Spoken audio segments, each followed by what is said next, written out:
Is wokeism a spontaneous ideology or an instrument used by political, economic, or media faces to take over Western societies? That's a very easy question. Thank you very much. Obviously, it is not spontaneous.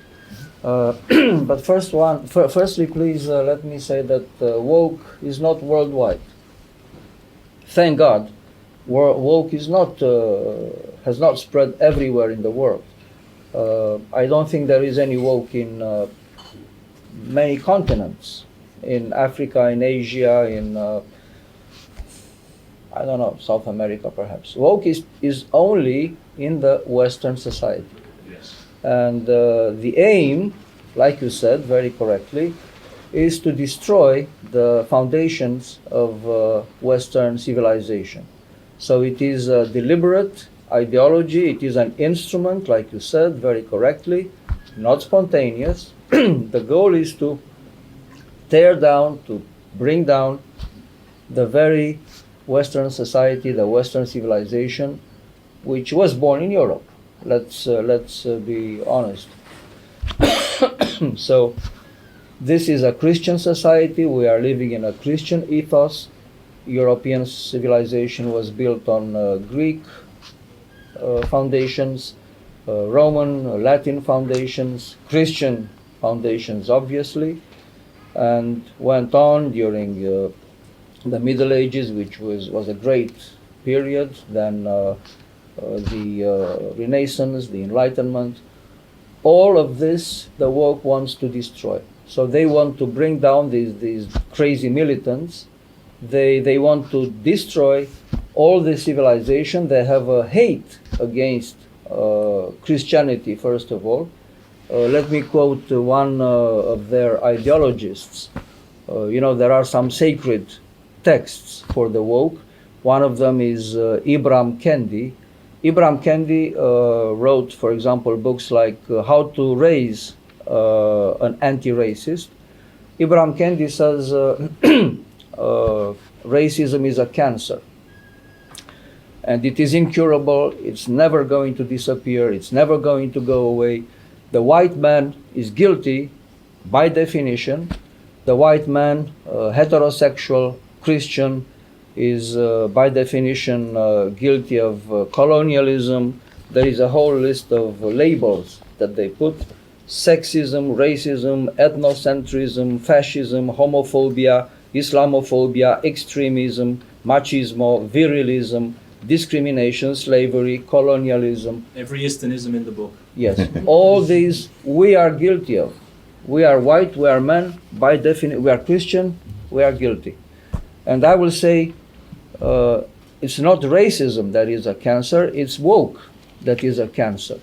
And it is a cancer that has metastasized, metastasis, like in disease. This incurable disease or deadly disease, I hope it is curable, has metastasized all through society in Western world. And the purpose, like you said, is to destroy civilization because it is a left-wing ideology.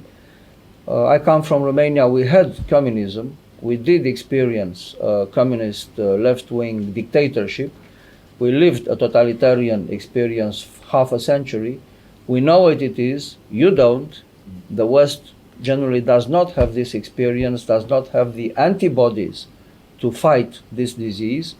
We know what it is. We recognize it for totalitarian ideology, and we are very aware that we don't want to live again the same experience. We lived under Ceausescu, it was a dictatorship, and censorship, we had intolerance, we had prisons. We don't want to have this again. So this must be a warning. I congratulate Enzo, Alias, and Patrick for this initiative. Luckily, Romania wokeism has not spread so much yet. I published 2 books. One of them is called Political Correctness and Neo-Marxist Ideology. The other one is called Neo-Marxism, Politically Correct Ideology. In Romania, it's not known under the name of woke. It's known under the name of political correctness. It's not yet spread so much. Maybe we will resist it. With your help, we must fight it all over Europe. European Union is promoting this ideology aggressively and funding it very abundantly. There's a lot of money there, and all these NGOs which promote it because they have millions and millions of euros from European Commission. So yes, it is deliberate, it is done on purpose, it is not innocent, and these activists, these militants, they are immune to arguments. They won't listen. If you tell them, if you demonstrate, if you explain to them, if you bring them historical arguments, they will never listen. They are irrational, they are not driven by logic, they are driven by irrational faith, and it is like a religion. They have their own sacred books, they have their own dogmas, they have their own saints. For example, George Floyd. Yeah. There are murals, there are frescoes, murals, worshipping. They worship George Floyd, who was allegedly, I don't know, I heard something like he died of drugs. Scumbag. Whoever said that, you're bang on. Scumbag. So these are martyrs of this faith, and these guys, they want to be independent from the body. For example, the body is something which is not important. You are a man or a woman, biologically, no, it doesn't matter. You are what you want to be. You can be a cat, you can be a whatever you want. So it is crazy. It is really demented ideology, and it is also against science. If you bring them, for example, there was a famous biologist who tried to argue that the biological data is important, and student came and said, "Stop arguing scientifically. Logic is racist. Science is racist." So they are against science, against objective truth, against objective facts. The body doesn't matter. Those who know some theology, we recognize here the Gnostic heresy, which used to exist 2,000 years ago almost. For the Gnostics, the body was a prison in which man was thrown, and the man was incarcerated, was a prisoner in his body, and man needs to escape the body. Well, this is what they say. It's another heresy. The woke is a sect. It's a sect. They are sectants in the worst meaning of the word, and they will never agree to listen to truth or to facts. They are against truth, against Christ, against reason, and against common sense. So from all points of view, it is a disaster. We have to fight it, we have to oppose it with all we can. Absolutely. Thank you for your initiative again. Absolutely, yeah. No, I think that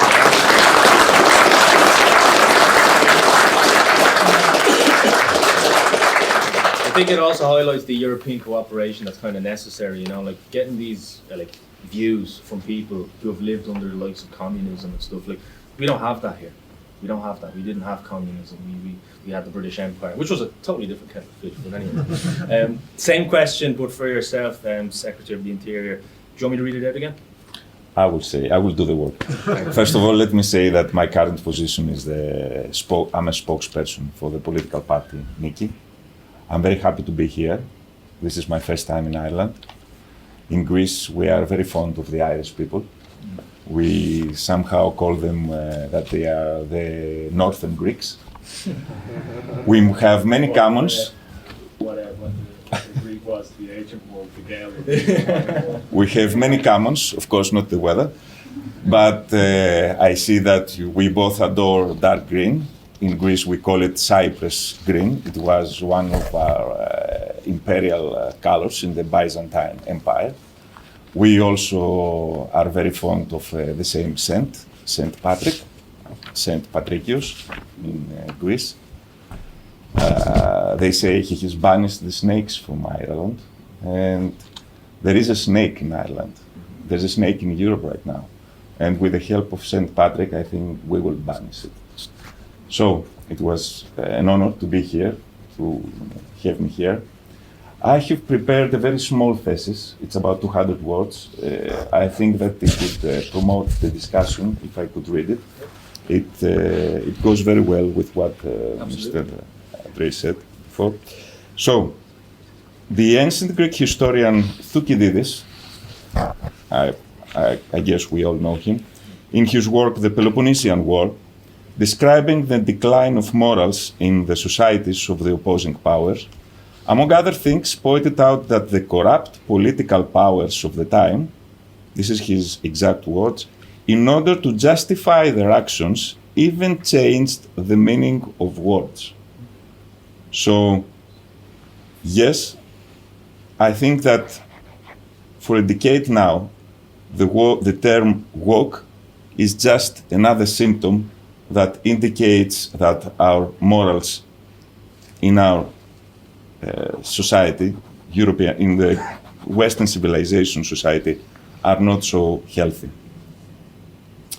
So, this term woke has begun to be used to support the ideology of decline and the deconstruction of morals. The word woke is therefore an euphemism. In reality, woke citizens are hypnotized people. They are people who are under the influence of a powerful disorientation operation, people poisoned with the toxins of ego, irresponsibility, and denial of the divine. The woke ideology does not have a value reference point, which is very convenient for the regimes that promote it because it can be fluid in what it advocates and can adapt according to the circumstances. So it's something like a virus. It does not emanate from any recorded or structured morality.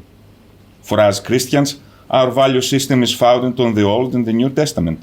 The woke ideology is what propaganda decides every time and has even successfully managed to impose itself with several decisions of the European Court of Human Rights. I think it would be very interesting to see at some point how this happened in Western Europe, in the European Union. Wokeism has its roots in the Enlightenment and reflects the absolute zero, the void. It is a nightmare taken from the most demonic and perverted stories of Marquis de Sade. The prevalence of the woke ideology means the imposition of the ego over the divine. It means the defeat of the natural by the supernatural, the victory of destructive chaos over harmonious order. The question naturally arises, who wants the prevalence of woke ideology?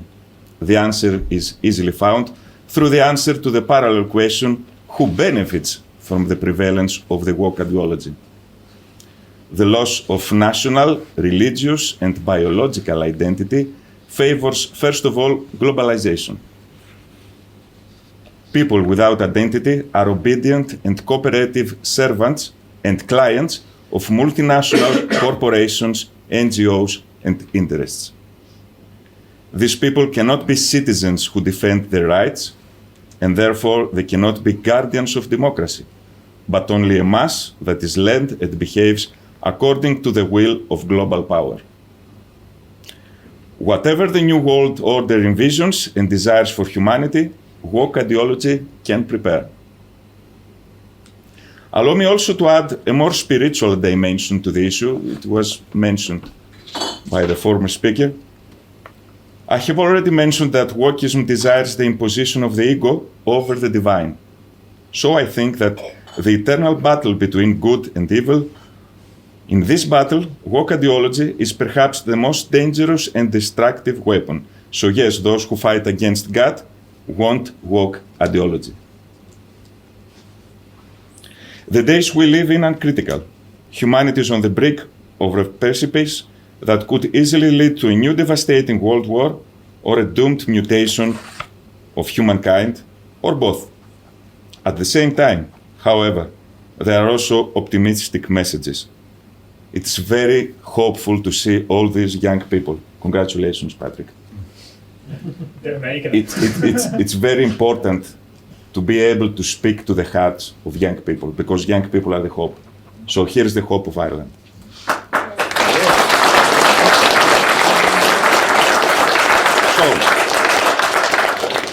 The world is waking up, literally waking up, understanding reality and strengthening our patriotic struggle.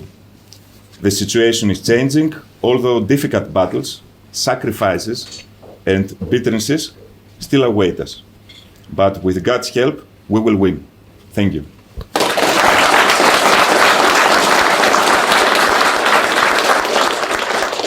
I hope you understand my very poor English. I'm trying to become more fluent. As a matter of fact, my wife is an English school language teacher. So if she sees the video, she will have many remarks. But anyway, so I'm now ready for anything else you would like to add. 100%. Well, listen, I mean, that was great input, and I think that one thing that I've noticed a lot of our European counterparts, when we do speak with them and we do bring them and we go on to conferences, first thing they always say, so many young guys, so many young people, and that's one thing that I think the NP really does well, is that we have a strong youth base, which means the future is ours. Slin on Tauchi.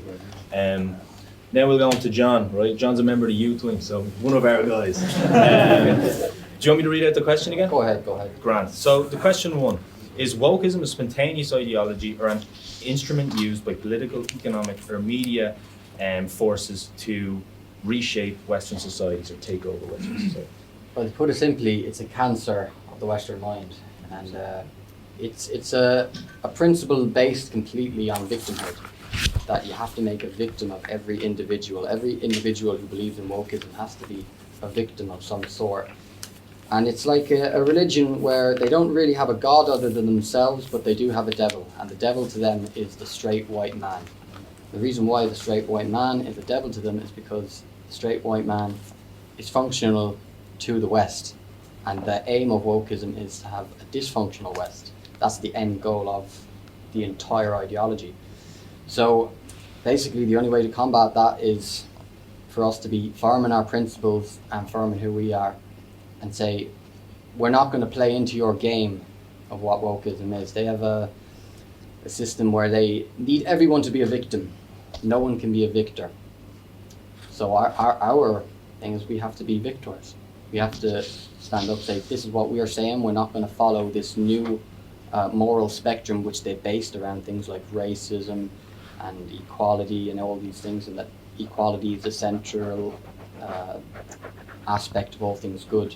We have to reject that moral compass which they have set and say we've always had a moral compass, we've lived by it. It was based on, like he said, the Greek foundations, the Roman foundations, and of course the Catholic Christian foundations which built Europe.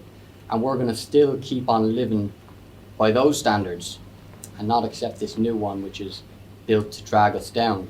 Of course, they constantly preach equality, which is something I would even attack, which is quite controversial even for people on the right sometimes, to say that equality is dragging us down. But we're going to say it anyway because we don't believe in political correctness here. I don't think anyone does. We need excellence over equality. Yes. Forget the equality. Equality is, at the end of the day, the philosophy of the envious and the bitter. You never hear a person who preaches equality saying, I'm going to uplift myself to what this person has. It's always saying, that person is richer than me. I want what he has. Take it off him. It's always about dragging others down to your level and never uplifting yourself to someone else's level. And therefore, if we believe in equality, we're going to have a nation of people just wanting to drag each other down. All the women saying, we don't have what men want, so we want to drag them down to our level. The men then get bitter about that. They see all the feminism, what the women are entitled to. They say, we want that. And in the end, you just have a completely dysfunctional society, which everyone is against each other. And that's the opposite to what a nation is.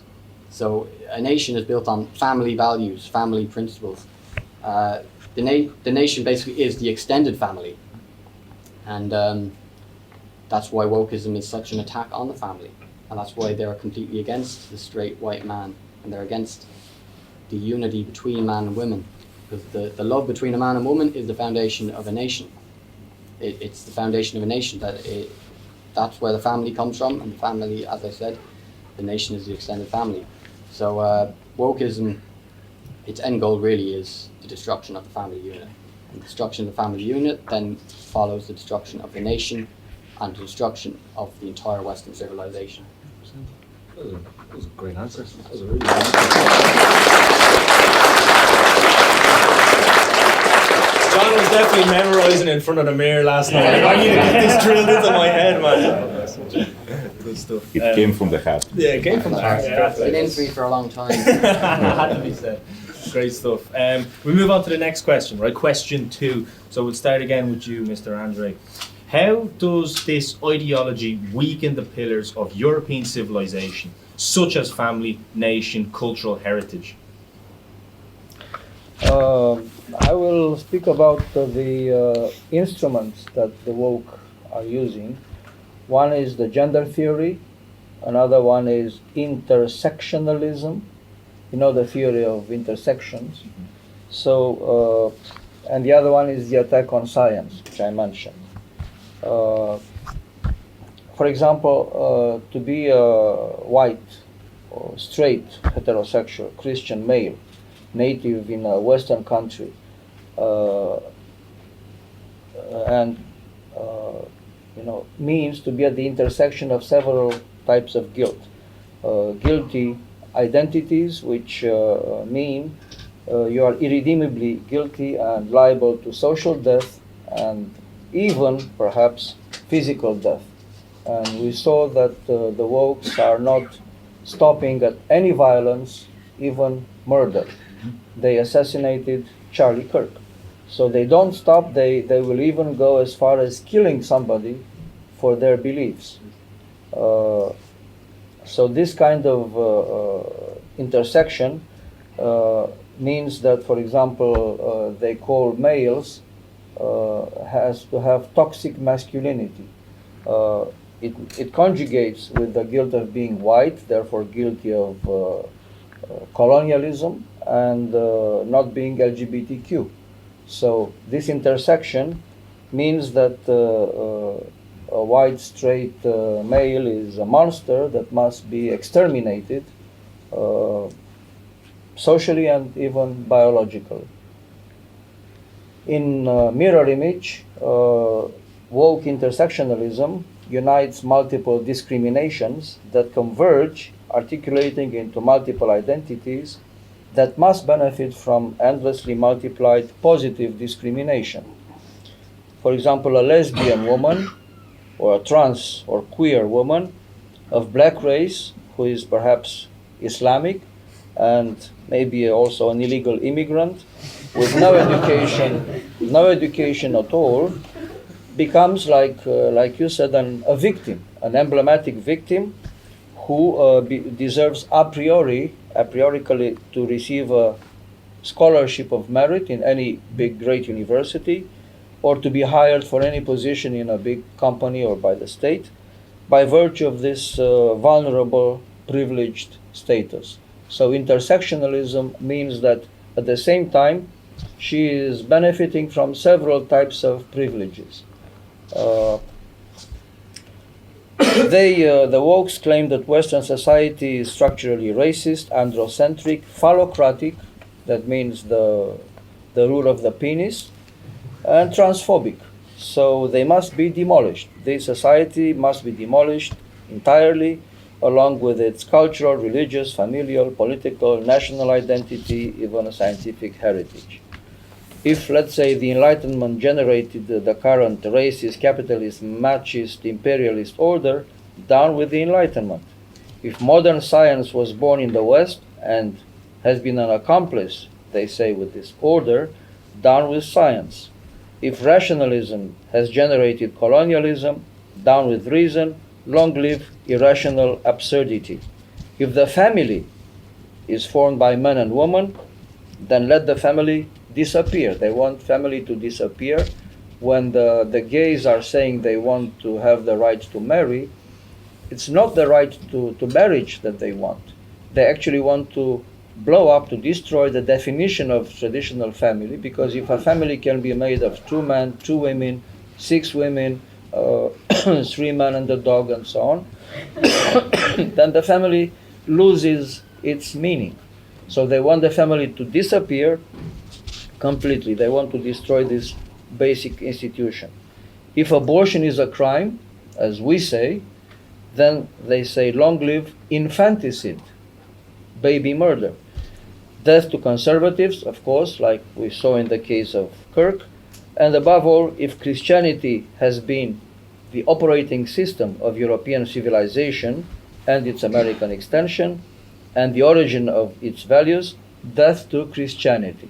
And to my brothers in the Catholic Church, I wish to add that we must also count the Orthodox Church, the Orthodox tradition. Dimos spoke about Byzantium, the Greek Christian Empire, Roman Empire in the East, having its capital in Constantinople. That religion, that brand of Christianity, that branch was also very important in European history. And like the Pope John Paul II said, the Christianity, the Christian Church needs to breathe with both lungs. So the Catholic lung and the Orthodox lung, and Christianity is very important as far as Catholic Church goes in the Western Europe, in our part of the world, in the Eastern Europe, in Balkans, Romania, Greece, Bulgaria, Serbia, and so on.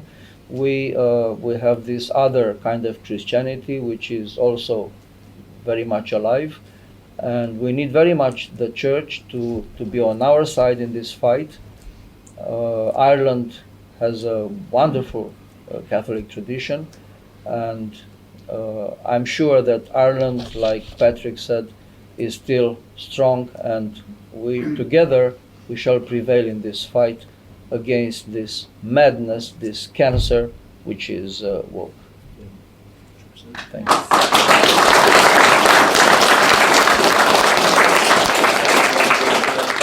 And Mr. Thanasoulas, would you like me to read out the question? No.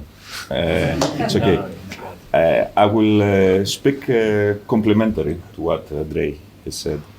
And I will give you our experience because Greece really came under the, how can I say, under the slavery of the woke ideology when we had to accept the famous economic memorandums. So it was 2009 when our Prime Minister of the Social Party then, Mr. Papandreou, signed the memorandum. And so he put our country in this fiscal slavery. We haven't still managed to become free since then. One of the first things he did was changing the name of our Ministry of Education. The whole name of our Ministry of Education was Ministry of National Education. And so he erased the word national.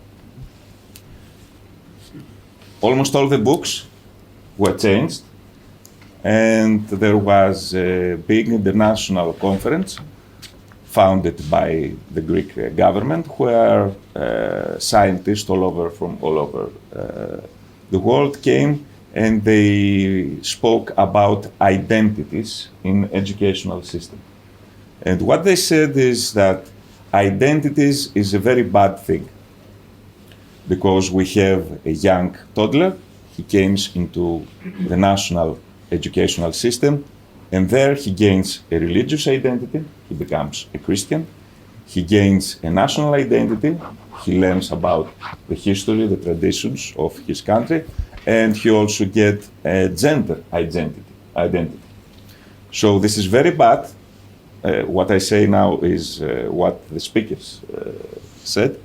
So this is very bad for globalization, because in this way we have people who have strong identities, and therefore they cannot cooperate in a globalized environment with other people who have different identities. So now what we must do is erase those identities, and then we will have those people happily cooperating under the New World Order. This is my view. So this is not a conspiracy theory about wokeism. This is what they try to do. And as someone has very clearful said, if devil wanted to erase identities, he would impose woke ideology. Sure. So I think that this is a modus operandi in order to deconstruct, because what they want is deconstruction. If you have the power, then you must impose this power to the people. So if you weaken these people, if you woke them, then you can impose the power. Because there's also something else. Wokeism detests the word soul. Do this test. Ask AI, is there a soul? You will have the answer, well, it depends, and so on. Okay? So they never want to make you believe that there is soul, because if there is soul, there's an afterwards. And if there is an afterwards, that means that soul is something very valuable, which you can deny it to the enemy, even with your own life. So this is our most strong, how can I say, characteristic that we have as humankind, soul. So I think that this is a point where, as patriots, as Christians, we have to give our fight, and we have to give the informations to all the people that it is very, very important to retain our souls against the woke ideology. And one final thought about this, because I heard the previous speaker, your name? John, yes, what John said about the two genders. They are trying to make a struggle between the two genders. In Greece, there's a saying that says that if you have two woods and you just put them the one on the other, even if you nail it, they will come apart. If you cut a small piece from one and a small piece for the other, then they will stay where they are. They won't change positions. So there is a couple. There is no struggle between the two sexes. It is just cooperations. If both of them cut a bit of their egos, then they will make the perfect match. There are things that a man can do that the woman can't, and there are so many things that the woman can and the man can't do. So this is not a matter of the battle of the sexes, as they want to say. This is not a matter of a struggle or anything else. This is just a matter of cooperation and love. This is the true love. The true love is when you're ready to sacrifice your egos. Right? Sorry for this preaching, but I see the young people and I see my children. So this is why I have to mention it. So yes, that's it. Wokeism is against our very souls. It's impressive.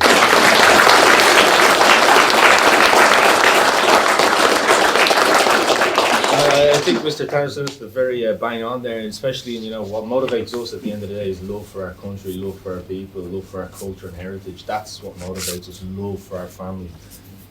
Our enemies, those of chaos and disorder, the left, what motivates them is just pure hatred. Hatred of what is right, hatred of what is orderly.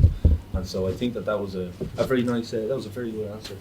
John, now, Mr. John, would you like me to read out the second question? Wind the room, yeah.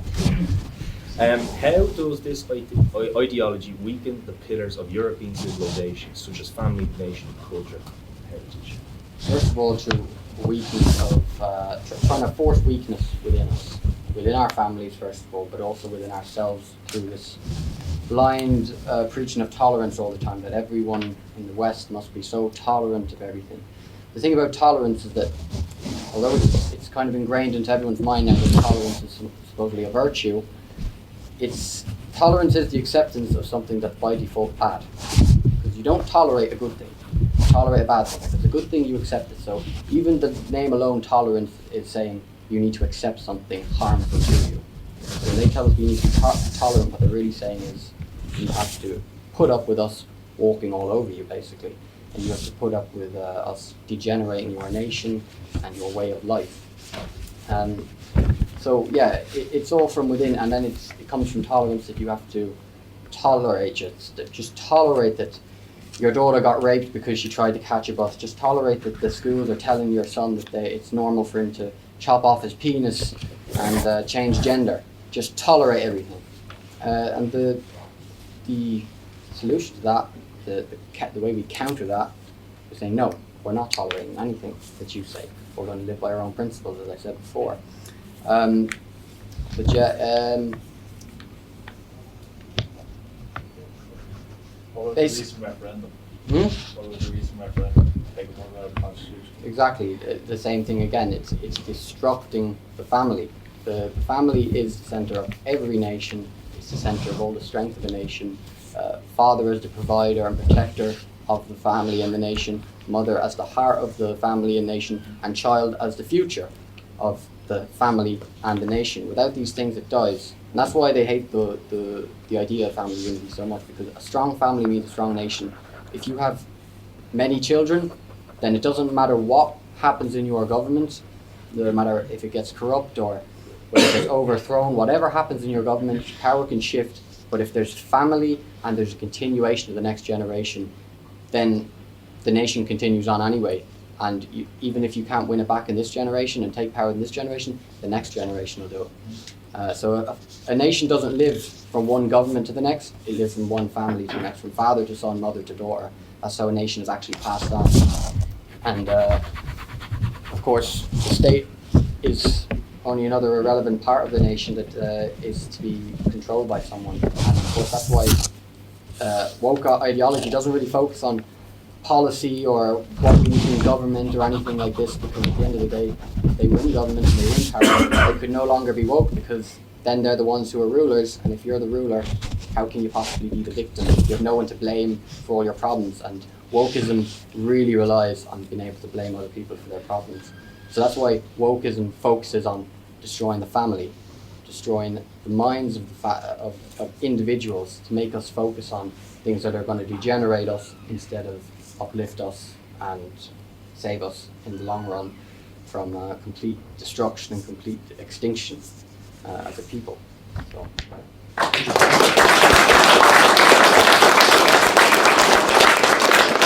That will be on the last question, and then we'll be wrapping up panel one.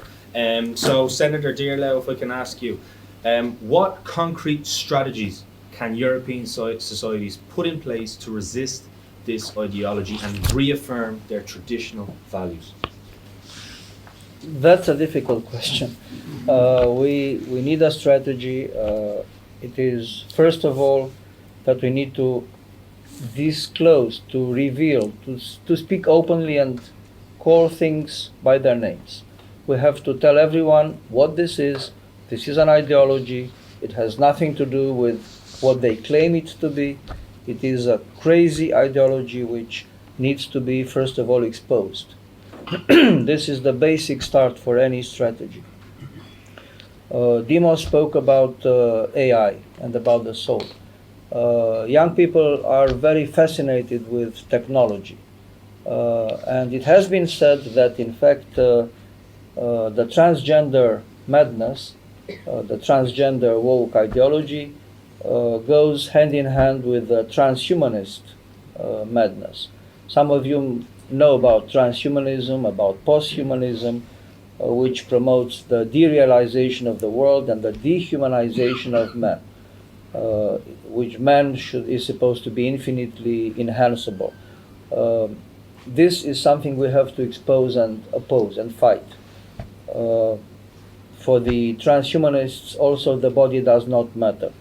It can be replaced by machines, and this is a temptation that we must fight. Transgenderism is a stage towards transhumanism and posthumanism. You have seen movies of posthumanism and transhumanism and the Terminator and so on. This is what they are trying to conjugate with the woke ideology. Our strategy must be based on exposing the gender theory for what it is. It's a lie. Basically, the gender theory, which claims that biological sex is not the same as gender, is a lie. It cannot be maintained. So children are taught in school, even in Ireland, that they can change their sex, they can choose their sex, even without the parents having to agree. This is a utopia. It is a crazy utopia. It's another messianism. We had communist messianism, so it's just another utopia, and we know that utopias kill.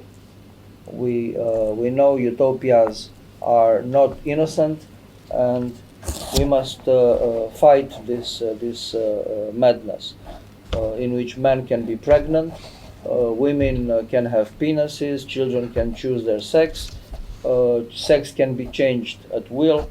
This is a lie. This is destroying lives, destroying destinies.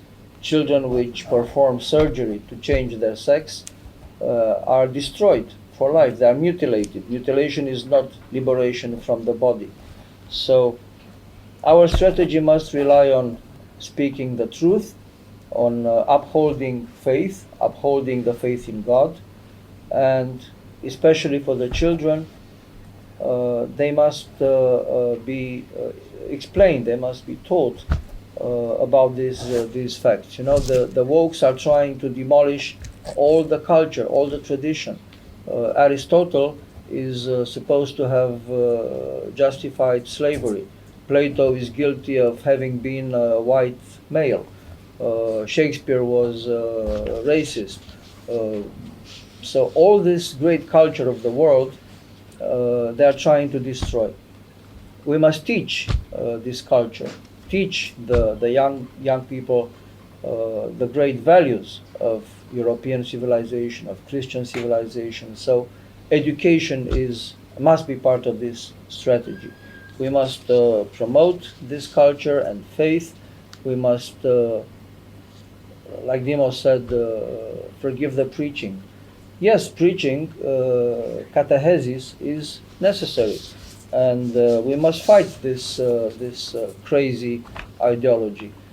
Students in medicine have come to refuse to give the oath of Hippocrates, because Hippocrates was a white male who lived 2,400 years ago. So doctors refusing to give this oath, refusing to take the oath of Hippocrates. They are opposing sexual binarity and white supremacism.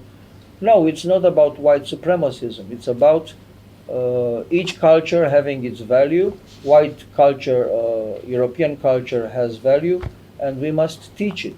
This is part of the strategy. We must teach this in school, in meetings such as this one. We must do it on internet, on social networks. Speak the truth, teach the culture, affirm the values that define us as a civilization, as a great civilization. The civilization of Europe has promoted democracy all over the world. It's a model which was born in Greece, it was developed in Europe for thousands of years. Democracy, the rule of law, even human rights is a concept which was born in Christian Europe. We must promote, uphold, disseminate, teach, and preach this faith and these values. In earnest, we can admit maybe to some mistakes in history, but basically we must be proud of our culture. The European culture is a great culture. We must be proud of it and teach it. And I'm sure the young generation, we're seeing here so many young people, will do it and will prevail. Thank you very much.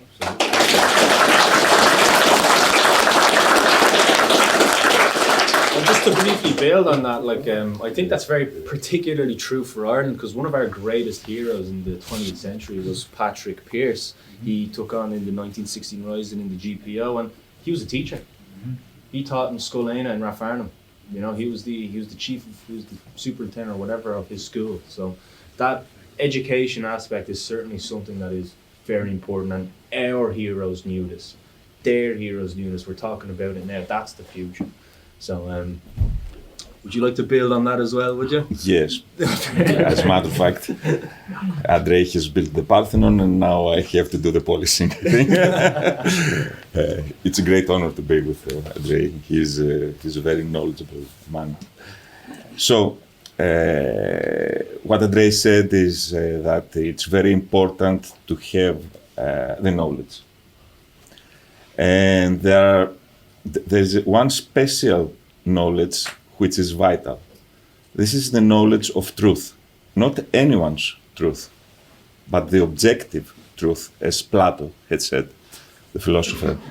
So, if we know the truth with a capital T, then we're ready, we have a very strong base, and therefore we can go on with our efforts. So, one is education, national education that gives identities, that gives the truth to the people. This is one very strong tool that can help obliterate any wokeness argument. Second, and this is also very vital, there's, they say in Greece that if one preaches, he builds with one hand. If he gives a good example, he builds with two. If one preaches and gives a bad example, he builds with one hand and he demolishes with the other. So it's very vital to be good example to the younger generation. We have to be practical, and we must give the example so that we inspire. Yeah. And this is a thing that heroes, as you mentioned before, can do. So know your heroes. If you know your heroes, then you have an example that you must follow. Even if there are no heroes at all. Even if our society is full of villains and losers, there are heroes.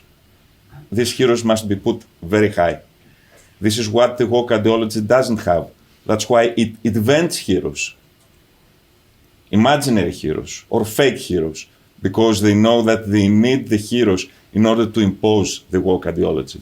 So this is something we must be responsible and become examples, become heroes. This is very important. And the third one is to have the courage to do it. It was not easy to organize this thing, right, Andrew? It was not say easy. The least. To say yes. the least. So we have to do these heroic things, because, you know, heroic does not mean that you have to be you don't have to have superpowers. The hero of every day is the one who can manage to overcome himself. A mother who is very tired and she hears her baby cry, and she leaves behind all this tiresome and goes to see why her children is crying, is a hero that time. Okay? The father who is working very hard, he doesn't have enough money, but he manages in an honest way to find the money to buy the gift for his children, is a hero of every time. So these are examples that we have also to show to the younger generations. Being honest, being a hero, an everyday hero. So with these three things, I think that this is the best way to make it. And of course, this is very vital. The global system is united because it's global. Mm-hmm. So we have to unite. Romanians and Greeks and Irish and Bulgarians And Dutch people, we have to unite. Maybe we have differences. Maybe sometimes we have these historic burdens, okay? But right now, we have common enemies. Right now, we're in front of extinction. Good accounts makes good friends.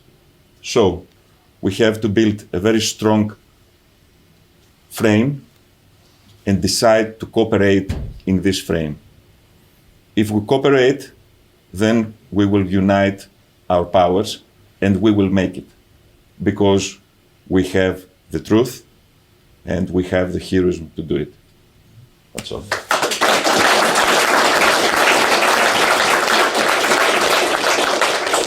All right, and now the last question goes to John, and that will then we'll wrap up panel one and we'll go straight into lunch, because I know you are all hungry. Right. So, John, do you want me to read out the question Sure, again? yeah, go ahead. Grant. What concrete strategies can European societies put in place to resist this ideology and reaffirm their traditional values? First of all, it's not going to be done just by governments alone. It has to actually come down to individuals making a difference in their own way of thinking. Wokeism and this whole ideology is built around lies and a rejection of reality. So the best way to combat that is be realistic and tell the truth. Tradition is something we have to really return to, traditional mindset, because wokeism has sought to destroy all tradition, to say that the past thousands of years of all our knowledge, of all our morality, all the things we passed on from one generation to the next, they basically said, we're going to replace that with something better. And we can see quite clearly it wasn't better, and that our old version of traditions was much better. So we have to return to tradition and recognize that tradition is the solution to problems we didn't really know we ever had, because we could take it for granted that by our traditions we were protected by them problems. So that's the main thing, is return to tradition, and also a return to our old moral compass. We used to build everything on Christianity and the belief that there was something afterwards, after life, and therefore if there's an afterlife, it does matter what you do in this life. So you can't just decide, oh, I'm going to give into every addiction, like wokeism basically promotes, that we all have to just accept what you are. You don't accept the gender you are or any of that stuff, but accept everything else. Accept that you're addicted to this, and accept that this is keeping you down. Accept that you're a victim. So we have to basically have instill discipline into the minds of our youth again. Make sure that the next generation is raised without all of these nonsense woke ideology.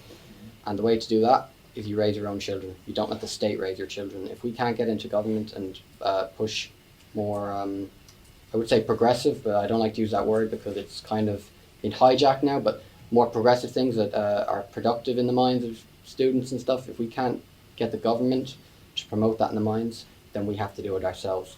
And the way we do that is raise your children properly. For basically the best thing any ordinary man in the Western world can do for his country and for civilization as a whole is to become a good family man, to have children, have a wife, have many children, raise them well, and that's how the next generation will be more capable of handling this problem, even if our generation isn't going to be able to do it. And I really do strongly believe that our generation will be the ones to make the difference. We will be able to turn the tide, and we'll have to, because if we don't, then the cost of our failure will be the whole of Western civilization, unfortunately. But if we can at least just build the foundation that the next generation will be able to build from there and take it back, then I think that's really how we have to combat wokeism and our enemies in general. As I said, the woke ideology is a rejection of God's design, it's a rejection of reality, and it's a rejection of everything that is true. It's completely built on lies, and therefore, as a great saint once said, if the world is against the truth, we're against the world.